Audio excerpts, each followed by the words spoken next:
আপনার সাথে লাস্ট যেবার কথা হয়েছিল বাংলাদেশ আসলে সেবার আমরা দুজনেই খুবই হতাশ ছিলাম যে যেভাবে বাংলাদেশ আসলে সেই ম্যাচটা হেরেছে। নতুন করে আমরা আবার স্বপ্ন দেখতে শুরু করেছি যে এবার বাংলাদেশ একটা জয় অন্তত পাবে।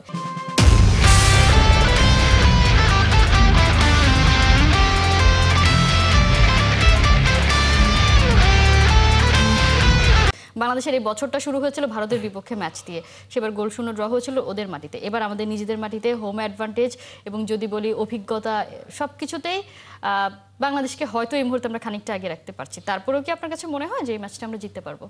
জি, আমার মতে আমরা জিততে পারবো। তার কারণ হচ্ছে যে এবার ইন্ডিয়া আসলে যে দলটা নিয়ে এসেছে সেই দলে আসলে বেশ কিছু কোয়ালিটি প্লেয়ার আসলে মিসিং।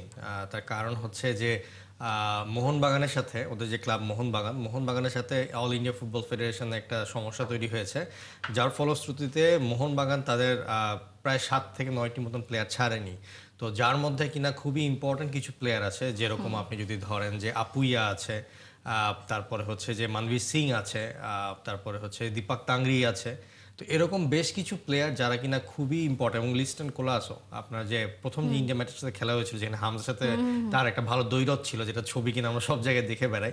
তো এরকম কোয়ালিটিফুল যারা কিনা ফার্স্ট ইলেভেনে সবসময় খেলতো এরকম বেশ কিছু প্লেয়ার নাই। তো যার কারণে এইবার তাদের যে স্কোয়াডটা আগের থেকে একটু ইনএক্সপিরিয়েন্সড আমি বলবো, একটু ইয়াং, বাট তারপরও যে ওইরকম বড় ম্যাচ খেলার যে রাইভালরি ম্যাচ বা এত হাই প্রেশারের একটা ম্যাচ খেলার মতন এক্সপিরিয়েন্স আসলে এখন এই ইন্ডিয়ান টিমের নাই।